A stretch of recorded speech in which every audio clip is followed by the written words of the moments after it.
अजून शेवटच्या महिन्यामध्ये प्लीज काय म्हणतात टेस्ट सिरीजवर फोकस करायचं.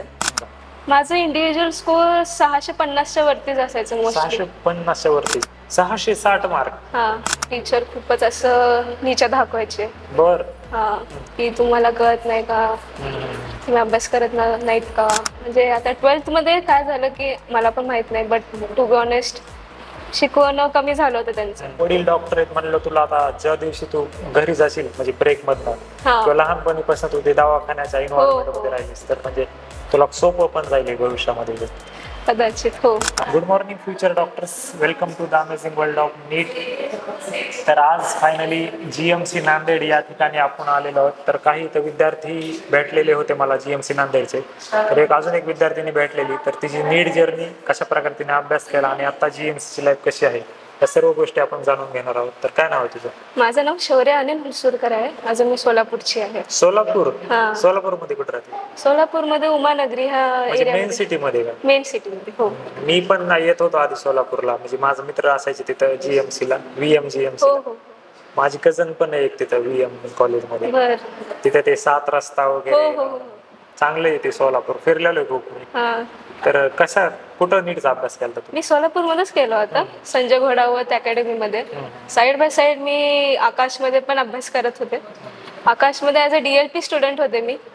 अजून मेन स्टुडंट मी संजय घोडावतचीच होते. कुठलं तुझं फर्स्ट अटेम्प्ट होता का? फर्स्ट अटेम्प्ट होता. फर्स्ट अटेम्प्ट मध्ये क्लिअर केलं का? किती मार्क पडले? 660. 660 मार्क.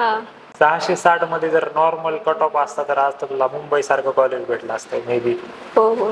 तर कशी राहिली तुझी नीटची जर्नी? कुठल्या सुरुवात केल्यास आणि कशा प्रकारे अभ्यास केलास? काय म्हणतं 11वीला मी जून महिन्यापासून जॉईन केलं होतं संजय घोडावतला. अजून 11वीला. हो. अजून 10th मध्ये काय होतं? 10th मध्ये मी IMS स्कूल मध्ये होते सोलापूरच्या. IMS फुल फॉर्म काय? Indian modern school. CBSE pattern. CBSE pattern होतं. 10th ला 93.4% होते मला. अजून काय म्हणते 11वीला जून पासून आमची बॅच चालू झालेली. मग काय म्हणलं तर आमची 11वी चांगलं शिकवलेलं त्यांनी संजय घोडावत मध्ये. अजून काय म्हणजे आता 12th मध्ये काय झालं की मला पण माहित नाही, बट टू बी ऑनेस्ट शिकवणं कमी झालं होतं त्यांचं.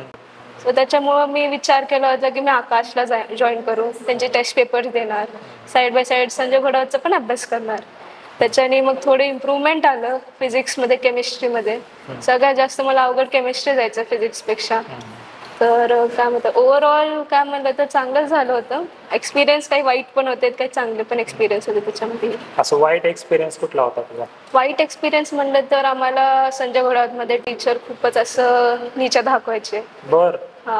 की तुम्हाला कळत नाही का, तुम्ही अभ्यास करत नाहीत का. अजून काय म्हणतात कम्पेअर खूप करायचे आम्हाला. तर ते मनाला वाटते की आपण खूप अभ्यास केलो, एवढं मेहनत केलो तरी आपल्याला असं नीचा का दाखवते. लातूर मध्ये असतं तर संजय घोडावतला एक्सपोज केलं असतं. पण आता म्हणजे कसा नीट इंडिव्हिज्युअल स्कोअर काय असायचं तुझा? माझं इंडिव्हिज्युअल स्कोअर 650च्या वरतीच असायचं मोस्टली. 650च्या वरतीच. म्हणजे फिजिक्सला किती असायचं? फिजिक्सला 150 to 170 180च्या रेंज मध्ये असायचं. आउट ऑफ पडायचं का टेस्ट सिरीज मध्ये? हो. आणि केमिस्ट्रीला? केमिस्ट्रीला पण सेम. बायोला 350च्या वरती तर असायची. 350 340च्या वरती. बायोला पण? म्हणजे जवळपास 650च्या वरच असायचं. हो. तर आता कशा प्रकारे अभ्यास करतात? दररोज काय म्हणते कसं सर की पहिल्या दिवसापासून माझ्या पप्पाने म्हटलेले तुला नीटचा अभ्यास करायचा आहे तर पहिल्या दिवसापासून करावा लागेल, नाहीतर होणार नाही. वडील काय करतात? वडील माझे डॉक्टर आहेत. डॉक्टर आहेत का? हो. त्यांच्यामुळे टॅलेंट तुझ्यामध्ये आले वाटतं. माझे वडील पण BM पासूनच शिकलेले आहेत सोलापूरमध्ये. त्याच कॉलेज स्कूल? हो. कसा अभ्यास कसा केला? मग काय म्हणतो पहिलं काय म्हणते 11th मध्ये ऍटलीस्ट दररोज डेली 4 to 5 hours तर काय म्हणते कॉलेज सुटल्यानंतर करायचे. कॉलेज 8:30 ते 5 मध्ये असायचं. 8:30 ते 1 मध्ये लेक्चर्स असायचे. मग 1 ते 2 मध्ये ब्रेक असायचं आमचं. मग नंतर 2 ते 5 मध्ये सेल्फ स्टडी डाऊट सेशन असायचं आमचं. मग काय म्हणते सेल्फ स्टडी डाऊट सेशन मध्ये आम्ही काय म्हणतो आम्हाला 3 फॅकल्टी असतात. त्याच्यामध्ये 2 टीचर असतात आम्हाला. बॉटनी अजून झुलॉजीचे वेगळे असायचे. केमिस्ट्रीसाठी 2 असायचे. इनऑर्गॅनिकचे मेन असायचे. ऑर्गॅनिक अजून फिजिकलचे मेन असायचे. अजून फिजिक्समध्ये पण 2 फॅकल्टी असायचे. एक 11th साठी असायचे, 12th साठी मेन असायचे. मग ते आम्ही त्यांना डाऊट्स विचारायला जायचो. मग त्याच्यानंतर 5ला घरी आलं तर मग पुन्हा 5 ते 7 थोडं आराम करायचं आम्ही. त्याच्यानंतर काय म्हणतं 7 ते 8 मध्ये काय म्हणते जेवण करून पुन्हा बसायचं 12-1 वाजेपर्यंत. आणि मॉर्निंग बॅच असायची का? मॉर्निंग असं बॅच मध्ये तर एकच असायचं आमचं. काय कितीला चालू व्हायचा क्लास? 8:30ला सकाळी का? सकाळीच. आणि एंड त्याचा ब्रेक लास्ट 5ला. 8:30 ते 5. हा 8:30 ते 5. चांगला होता. आता कॉलेज कसं वाटलं तुला जीएमसी नांदेड? जीएमसी नांदेड चांगलं आहे. हो. काय रेटिंग असेल 10 पैकी? 10 पैकी आता ऑनेस्ट रेटिंग म्हणलं तर 9 रेट. अकॅडमिकला हा. आणि इन्फ्रास्ट्रक्चरला? इन्फ्रास्ट्रक्चर चांगलं आहे. कम्पॅरेटिव्हली मी सोलापूरचं पण कॉलेज बघितलेलं आहे. तर सोलापूरचं कॉलेज पहिला मागच्या 60 वर्षापासून आहे, ते पण चांगलं आहे. अकॅडमी पण तिकडे, पण नांदेडचं इन्फ्रास्ट्रक्चर चांगलं आहे, अजून अकॅडमी दोन्ही चांगलं आहे. आणि सिनियर्स इथले? सिनियर्स सोबत तेवढं इंटरॅक्शन माझं नाही आहे. तरी पण सिनियर्स टॉक्सिक असतात का असं ऐकलंय मी. सिनियर्स कसं सर, आम्ही ज्या सिनियर सोबत मी इंटरॅक्ट केले ते तर मला वाटले नाही. सिनियर रॅगिंग वगैरे घेत नाहीत का? आतापर्यंत नाही घेतलं. आता पुढे घेतील. नीट ऍस्पिरंटला काय ऍडवाइस देणार तुम्ही? कसं आहे, कन्सिस्टन्सी मेन की असते. अजून शेवटच्या महिन्यामध्ये प्लीज काय मध्ये टेस्ट सिरीजवर फोकस करायचं, कारण की त्याच्या पहिला रिव्हिजन पूर्ण संपून टाकायचं असतं. आपलं स्वतःच्या मनाची तयारी असायला पाहिजे की आपण टेस्ट द्यायलाच पाहिजे म्हणून. कारण की लास्ट 1 मंथमध्ये मी 50 पेक्षा जास्त टेस्ट पेपर्स दिलेले, त्याच्यामुळं मी माझं स्कोर चांगलं आलं होतं नीटमध्ये. अजून कॉन्फिडन्स पण तेवढंच येतं जसं जसं आपण टेस्ट पेपर जास्त देत गेलो तर. अजून सुरुवातीला तर कमी मार्क्सच पडणार आहेत, मला पण 500-550 पडलेले सुरुवातीला. हळूहळू काय म्हणलं तर माझे मार्क्स वाढत गेले, पुन्हा 650च्या वरती यायला लागलेत मला. अजून त्याच्यानेच आपलं कॉन्फिडन्स वाढणार. नीटचं पण काय म्हणतं वातावरण मध्ये कसं आपण सूट करायचं स्वतःला ते पण आपल्याला कळणार, कारण की मे महिन्यामध्ये अजून एप्रिल महिन्यामध्ये खूप भयंकर गरमी असते.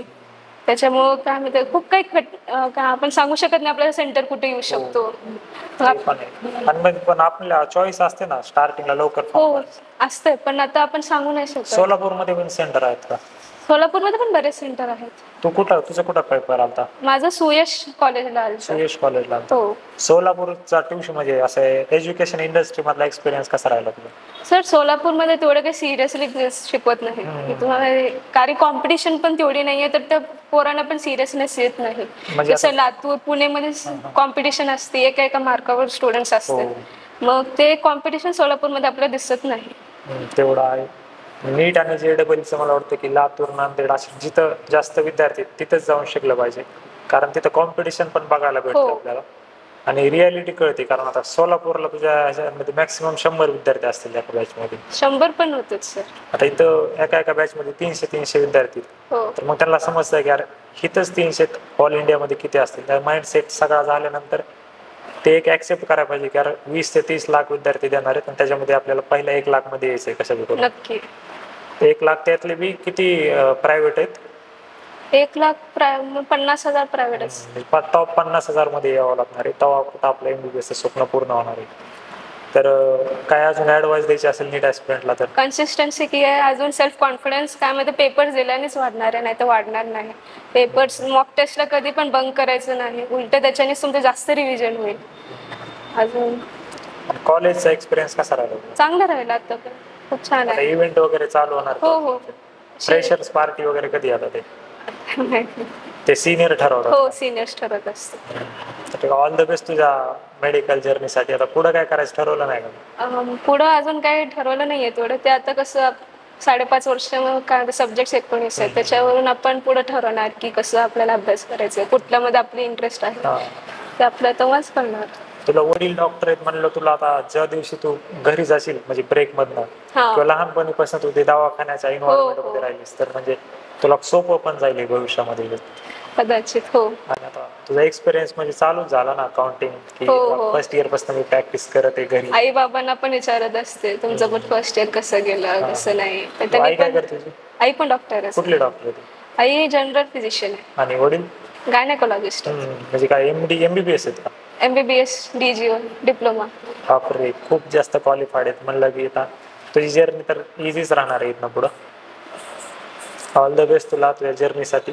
थँक्यू सो मच टाइम दिल्याबद्दल. आणि YouTube चॅनलला सबस्क्राईब कर. ग्रुपला तुमच्या लिंक वगैरे. हो नक्की. थँक्यू.